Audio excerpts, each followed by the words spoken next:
बिस्मिल्लाहिर्रहमानिर्रहीम। मैं जागीरदारनी मशहूर थी।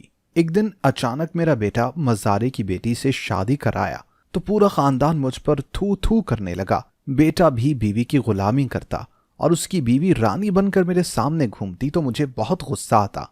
तभी जब बहू अकेली थी तो एक जहरीला बिच्छू उसके कमरे में छोड़ दिया ताकि वो रास्ते से भी हट जाए और मुझ पर नाम भी ना आए।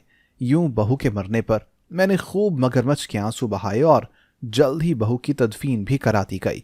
मगर अब तो बीवी की याद में मेरा बेटा मलंग बन गया। सारी सारी रात कमरे में रोशनी लगाकर इबादत करता रहता। मेरा दिल भी दुखता कि उसकी बीवी उसको कितना याद आती है। एक दिन मुझे उसके कमरे से औरत की आवाज सुनाई दी तो बहुत घबरा गई। छुपकर अंदर झांका तो जान ही निकल गई, क्योंकि वहां तो मेरी ही बहू। मेरे शौहर ने मरने के बाद बहुत जमीन और जागीर छोड़ी थी और उसके इंतकाल के बाद वो सब मेरी मलकियत हो गई। मैं जागीरदारनी के नाम से पूरे गांव में मशहूर थी। हमारी एक हवेली थी जहां किसी भी चीज की कमी ना थी। घर में नौकर चाकर थे, जमीनों पर काम करने वाले मजारे थे। गर्ज खुदा का दिया सब कुछ था। मेरा एक बेटा था और मेरी बड़ी ख्वाहिश थी कि किसी बड़े घर में अपने बेटे की शादी करूंगी और इतनी धूमधाम से करूंगी कि करीब के 3-4 गांव तक मेरे बेटे की बारात की धूम मचेगी। मैंने बहुत सी मासियों को अपने बेटे के लिए रिश्ता ढूंढने के काम पर लगा दिया था और ताकीद की थी कि ऐसी लड़की तलाश करनी है जो बिल्कुल चांद का टुकड़ा हो। मैं खुद भी अपनी मर्जी के मुताबिक लड़की तलाश करने लगी। उन्हीं दिनों मुझे शक हुआ कि मेरा बेटा किसी लड़की के चक्कर में है, क्योंकि रात को उसके कमरे से बातें करने की आवाजें सुनाई देती थीं। वो सारी रात फोन पर लगा रहता। मैं परेशान हो गई थी। मेरा एक ही बेटा था और मैं उसे खोना ना चाहती थी। कुछ ही दिनों के बाद मेरे बेटे ने मुझसे कहा कि वो एक लड़की को पसंद करता है। मैंने पूछा कौन है वो, तो उसने एक मजारे की बेटी का नाम लिया। सुनकर मैं चीख पड़ी कि तुम हमारे खानदान में बदनामी करवाना चाहते हो, मगर वो अपनी जिद पर कायम रहा। मैंने अपने बेटे की बात मानने से साफ इनकार कर दिया था और मुझे लगा था कि कुछ दिनों तक वो ये सब भूल जाएगा। लेकिन एक दिन ऐसा वाकया हुआ कि मेरी रूह तक लरज कर रह गई। एक दिन मैं हवेली में बैठी थी और चाय पी रही थी जब मेरा बेटा वहां आ गया। उसके साथ एक लड़की भी थी। मैंने पूछा कि ये कौन है, तो मेरे बेटे ने बताया कि ये आपकी बहू है। ये सुनकर मेरे पैरों तले से जमीन निकल गई। मेरे बेटे ने एक मजारे की बेटी से शादी कर ली थी। वो दोनों एक दूसरे को बहुत अरसे से पसंद करते थे, लेकिन मेरी जिद की वजह से उनको अब कोर्ट मैरिज करना पड़ी थी। मैं इस शादी से खुश न थी, क्योंकि मैं अपने बेटे की शादी किसी जागीरदार के यहाँ ही करना चाहती थी। मैं उनको घर से भी नहीं निकाल सकती थी, क्योंकि मेरे बेटे के सिवा कोई और सहारा मेरा नहीं था। मैंने अपने बेटे को कई बार अलग बुलाकर कहा कि बेटा अपनी बीवी को तलाक दे दो, मगर मेरे बेटे ने मेरी एक न मानी और अपनी बीवी को तलाक ना दी। मुझे अपनी बहू जरा भी पसंद न थी। लोगों ने भी खूब बातें बनाई थीं कि इतनी बड़ी हवेली की बहू एक मजारी की बेटी है। सारा खानदान थू थू करता था। मेरे रिश्तेदारों ने मेरे घर आना छोड़ दिया था। मुझे अपनी बहू से अब नफरत होने लगी थी। मैं उसके साथ बहुत बुरा सलूक करती थी, बात बात पर उसे डांटती और उसे बातें सुनाती थी। लेकिन मेरी बहू ना सिर्फ ये सब कुछ बर्दाश्त करती, बल्कि मुझे खुश रखने की भी पूरी कोशिश करती। वो घर के सारे काम करती और मेरी नजरों में अपना मकाम बनाने की कोशिश करती, मगर नाकाम रहती। मैं उसके कामों में से खोट निकाल ही लेती और बिला वजह उसको डांटती रहती। दूसरी जाने मेरा बेटा तो बीवी का गुलाम ही हो गया था। उसकी इजाजत के बगैर वो कोई काम ना करता और हर वक्त उसकी हर बात मानता। मेरी बहू की हर ख्वाहिश पूरी करता और वो रानी बनकर सारे घर में घूमती। ये सब देखकर मैं अंदर ही अंदर जल जाती। मेरा दिल चाहता कि किसी न किसी तरह ये शादी खत्म करा दूं, लेकिन समझ नहीं आती थी कि क्या करूं। एक दिन मेरी एक सहेली मुझसे मिलने के लिए आई और मेरी बहू को देखकर हैरान हो गई और मुझसे कहने लगी कि तुमने एक मजारे की बेटी को बहू बना लिया।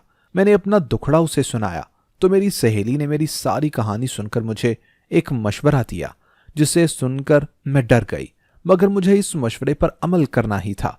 मेरे पास कोई और चारा ना था, क्योंकि मैं हर सूरत अपनी बहू से छुटकारा पाना चाहती थी। एक दिन मैं और बहू दोनों घर में अकेली थीं। उसका शौहर घर पर न था। मेरी बहू नहा रही थी। मैंने मौका गनीमत जाना और बहू के कमरे में घुस गई। वहां जाकर मैंने एक जहरीला बिच्छू कमरे में छोड़ दिया और बाहर भाग आई। और बाहर आकर कमरे का दरवाज़ा बाहर की जानिब से बंद कर दिया और फिर अपनी बहू की चीखें सुनने का इंतजार करने लगी। काफ़ी देर के बाद मेरी बहू की चीखें बाहर तक सुनाई दी तो मैं डर गई थी। फिर मैं अपने कमरे में चली गई। थोड़ी ही देर के बाद मेरा बेटा भागता हुआ मेरे पास आया और कहने लगा कि अम्मी, मेरी बीवी को बिच्छू ने डस लिया है और वो इस वक्त बहुत बुरी हालत में है। मैं उसे अस्पताल ले जा रहा हूं। ये सुनकर मेरे होश उड़ गए थे। मैंने बेटे को झूठी तसल्ली दी और फिर बैठकर बहू की मौत की खबर का इंतजार करने लगी। रात के कोई 1 बजे का वक्त होगा जब मेरे बेटे ने अस्पताल से फोन किया और कहा कि अम्मी, मेरी बीवी का इंतकाल हो गया है, उसे बिच्छू ने काटा था और मैं वक्त पर उसे अस्पताल नहीं ला सका था और जहर सारे जिस्म में भर गया था। ये खबर सुनकर मैं खुशी से फूले नहीं समा रही थी, क्योंकि मैं अपने मकसद में कामयाब हो गई थी। यही तो मैं चाहती थी कि मेरी बहू मर जाए और इल्जाम भी मुझ पर ना आए, और इसीलिए मैंने बिच्छू उसके कमरे में छोड़ा था। मैं सारी रात बहुत खुश रही कि अब मैं अपने बेटे की शादी अपनी मर्जी से कर सकूंगी। सुबह मेरी बहू की मैयत घर आ गई और फिर उसका सोग मनाने उसके वालिदैन और दूसरे रिश्तेदार भी आ गए। कुछ लोग बैन करने लगे।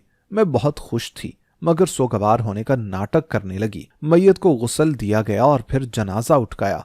औरतों को कब्रिस्तान में जाने की इजाजत नहीं है, मगर हमारे गांव में यह पुराना रिवाज था कि घर की औरतें भी साथ ही कब्रिस्तान जाया करती थीं। मैं भी साथ ही गई थी और फिर मेरे बेटे ने अपनी बीवी को मेरी आंखों के सामने कब्र में उतार दिया। यह होलनाक मंजर देखकर एक लम्हे में कपकपाई भी थी, मगर फिर खुद को यह कहकर खुश कर दिया कि मैंने अपने रास्ते से कांटा हटा दिया है। मेरी बहू के इंतकाल के बाद मैं बहुत खुश थी और अब अपने बेटे की दूसरी शादी करना चाहती थी। स्वयं हो गया तो मैंने एक दिन अपने बेटे से ये बात कह दी, मगर पूरी ना कह सकी, क्योंकि मेरा बेटा अभी भी बीवी के गम में मुब्तला था। चुनांचे मैंने कुछ दिन और रुकने का फैसला कर लिया। 40वां हो चुका था। अब मुझे अपने बेटे से लाजमन बात करना थी। उस रात मैं सारी रात जागती रही और ये सोचती रही कि अपने बेटे से कल क्या बात करूंगी और उसको कैसे दूसरी शादी के लिए मनाऊंगी। सारी रात बेटे को मनाने के नए नए तरीके सोचती रही और मैं इतनी पुरजोश थी कि मुझे सारी रात नींद ना आई। आधी रात को प्यास लगी। मैं पानी पीने के लिए कमरे से बाहर निकल गई।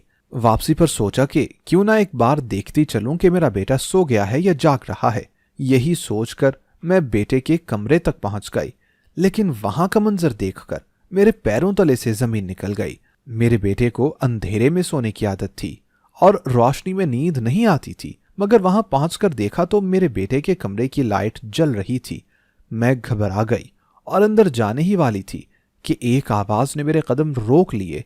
ये एक औरत की आवाज थी और मैं ये आवाज सुनकर दहल कर रह गई थी, क्योंकि ये औरत की आवाज मेरे बेटे के कमरे से आ रही थी। मेरा रंग फक हो गया था, क्योंकि उस वक्त मेरी हवेली में मेरे अलावा कोई दूसरी औरत ही न थी।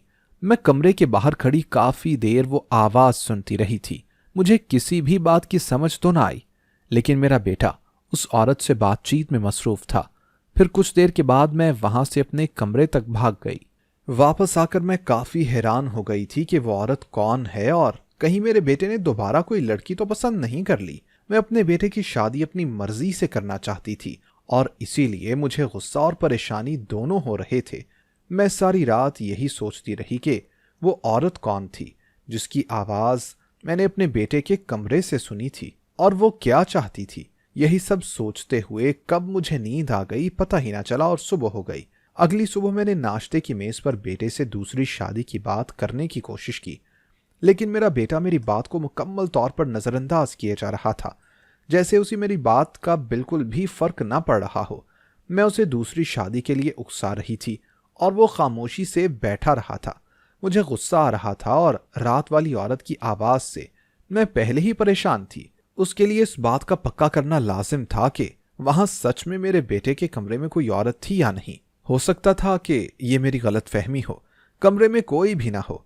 मैंने आज रात फिर से बेटे के कमरे जाने का फैसला किया।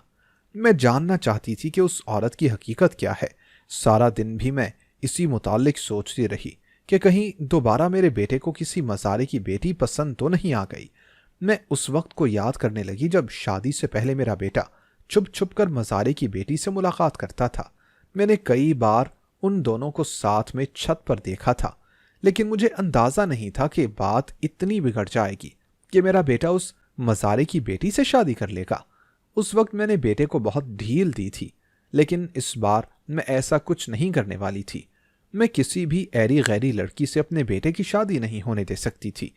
इसलिए मैंने दोबारा अपने बेटे के कमरे के बाहर चक्कर लगाने का फैसला कर लिया। रात को जब मुझे अंदाजा हो गया कि आधी रात गुजर चुकी है, मैं अपने बिस्तर से उठी और बावर्ची खाने में पानी पीने का सोचकर कमरे से निकल गई। बावर्ची खाने से होकर जब मैं वापस आ रही थी तो मैं बेटे के कमरे की जानिब चली गई। वहां का मंजर देखकर एक बार फिर मेरे रोंगटे खड़े हो गए, क्योंकि आज भी मेरे बेटे के कमरे की लाइट जल रही थी। न सिर्फ लाइट जल रही थी बल्कि अंदर से किसी औरत की आवाज अभी भी मुसलसल आ रही थी। मैं दीवार से कान लगाकर आवाज सुनने लगी, मगर आवाज थोड़ी कम थी। ठीक से अंदाजा ना हो रहा था कि अंदर मौजूद औरत मेरे बेटे से बात क्या कर रही है। फिर मेरे जहन में एक ख्याल आया। मैंने सोचा कि क्यों ना खिड़की से अंदर झांक कर एक बार तसल्ली कर लूं कि अंदर कोई औरत है या नहीं, और अगर है तो कौन है। उसका चेहरा तो नजर आ ही जाएगा। और यही सोचकर मैं खिड़की की तरफ बढ़ गई, लेकिन खिड़की बंद थी। सुबह हुई तो मैंने फैसला कर लिया कि मुझे आज हर हाल में पता करना है कि वो औरत कौन है और वो किसकी आवाज है, और वो मेरे बेटे के कमरे में आखिर कर क्या रही है। रात हुई तो मैंने एक बड़ी चादर ओढ़ ली, ताकि अगर कोई मुझे देख ले तो चादर में छुप जाऊंगी और कोई पहचान भी नहीं सकेगा। चादर ओढ़कर और घूंघट बनाकर मैं बेटे के कमरे की जानिब चली गई। आज भी वहां वही हाल था। कमरे की लाइट जल रही थी और अंदर से किसी औरत और मर्द के बोलने की आवाजें आ रही थीं। मैं दीवार के बाहर खड़ी थी और दरवाजे को कान लगाकर बातें सुनने लगी थी। थोड़ी ही देर बातें सुनने के बाद मैं खिड़की की तरफ बढ़ गई। आज मैं देखना चाहती थी कि वहां सच में कोई औरत है या नहीं। मैं आहिस्तगी से खिड़की तक पहुंची।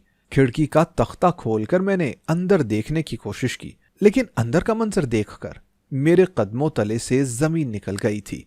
कमरे में वाकई एक औरत मौजूद थी, जो बैठी मेरे बेटे से बातें कर रही थी।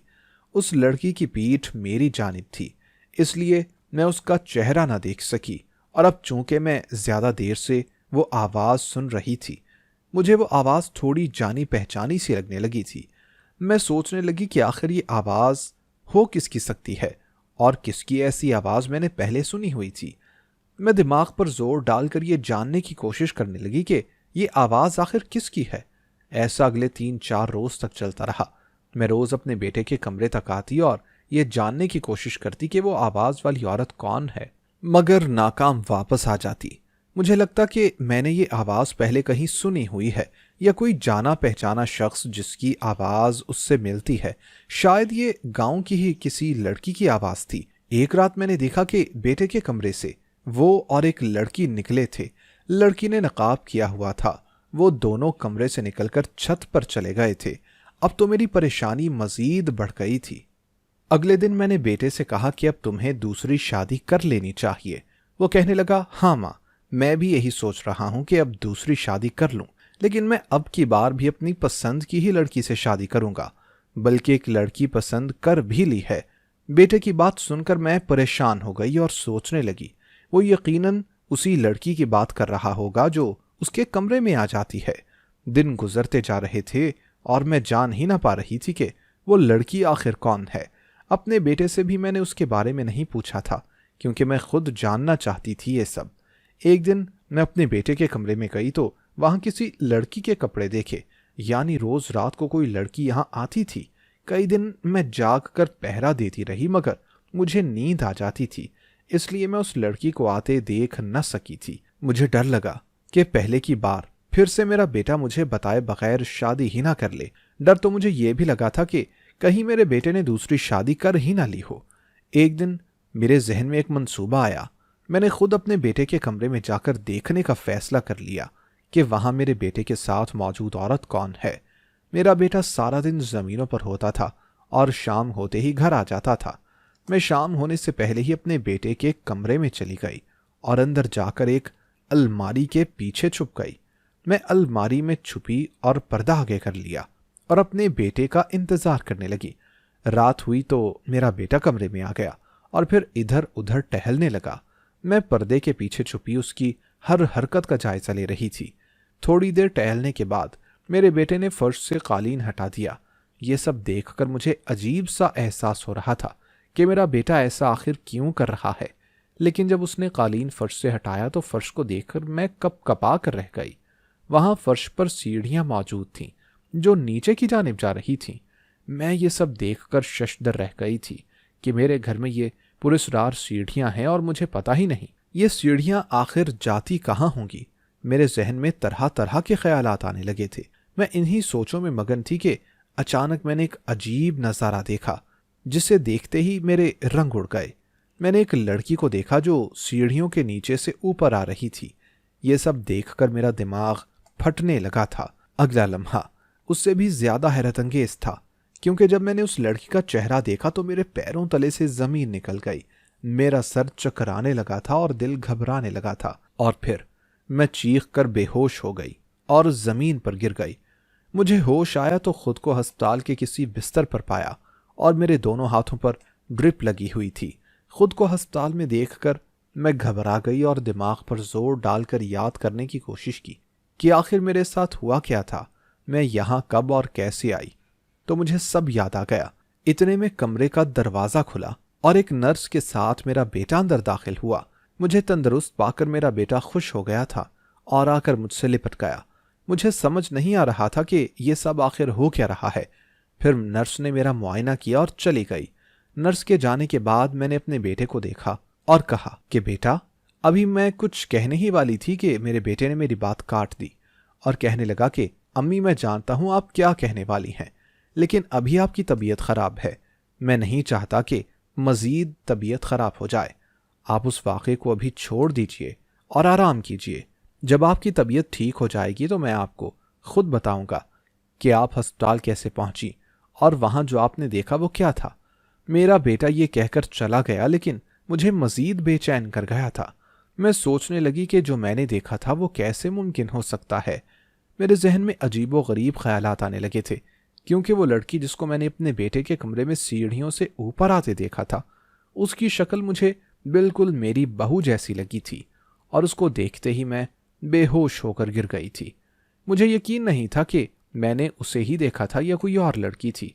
ऐसा भी तो हो सकता है कि मुझे उसका चेहरा अपनी मरहूमा बहू जैसा लगा हो, क्योंकि वो तो मेरी बहू हो ही नहीं सकती थी, क्योंकि मेरी बहू तो मर चुकी थी और मेरी नजरों के सामने ही उसे कब्र में उतारा गया था। मुझ पर खौफ और कपकपी तारी हो गई थी। 2 दिन के बाद मुझे अस्पताल से छुट्टी हुई थी और मेरा बेटा मुझे घर ले आया था। घर आते ही मैंने सबसे पहले अपने बेटे से वही सवाल किया कि बेटा, मगर मेरी बात पूरी होने से पहले ही मेरा बेटा बोला कि अम्मी, आपको सच जानना है तो ठीक है। फिर मेरा बेटा बाहर गया और थोड़ी ही देर के बाद मेरे कमरे में वापस आ गया। जब वो वापस आया तो उसके साथ एक लड़की थी जो कोई और नहीं, हूबहू मेरी बहू थी। उसे देखकर मैं एकदम से दहल सी गई थी। मैं फौरन उठ खड़ी हुई। खौफ मेरी आंखों में वाज़ेह था। मेरे जिस्म पर कपकपी तारी हो गई थी। मुझे इतना खौफजदा देखकर मेरे बेटे ने मुझे कंधों से सहारा दिया और संभाला और बिठाया। फिर मुझसे मुखातब होकर कहने लगा, अम्मी, मैं जानता हूं कि आपने मेरी बीवी की जान लेने की कोशिश की थी, मगर वो मरी नहीं थी। ये सब सुनकर मैं हैरत ज़दा रह गई थी। फिर मेरी बहू और बेटे ने मिलकर मुझे सारी दास्तान सुनाई। मेरी बहू ने बताया कि जिस दिन मेरी सहेली घर आई थी और मुझे बिच्छू के जरिए मारने का मंसूबा बता रही थी, मेरी बहू ने वो सारा मंसूबा सुन लिया था और मेरे बेटे को बता दिया था। जैसे ही मैं बिच्छू कमरे में रखकर बाहर आई थी, उसने उस बिच्छू को मार दिया था। फिर मेरे बेटे ने अपनी बीवी की तबीयत की खराबी का बहाना किया था और उसे अस्पताल ले गया था और वहां मुर्दा खाने से किसी लाश को घर ले आया था और जिसे हमने दफन किया था वो मेरी बहू नहीं बल्कि मुर्दा खाने से हासिल की गई एक लाश थी। मेरे बेटे ने बताया कि मैंने ऐसा इसलिए किया क्योंकि आप दोबारा भी उसकी जान ले सकती थी। आपकी बहू बहुत अच्छी है। वो छोटे खानदान से जरूर है मगर छोटी सोच की हामिल नहीं। वो चाहती तो आपको जेल भी करवा सकती थी, मगर उसने मुझे समझाया और कहा कि हमने इसी घर में रहना है तो क्यों ना नीचे एक और कमरा बना ले। उससे आपकी अम्मी को मेरे होने का एहसास भी ना होगा और मसला भी नहीं होगा। फिर मेरे बेटे ने बताया कि उन्होंने नीचे तहखाना बना लिया और मेरे बेटे की बीवी वहीं रहने लगी।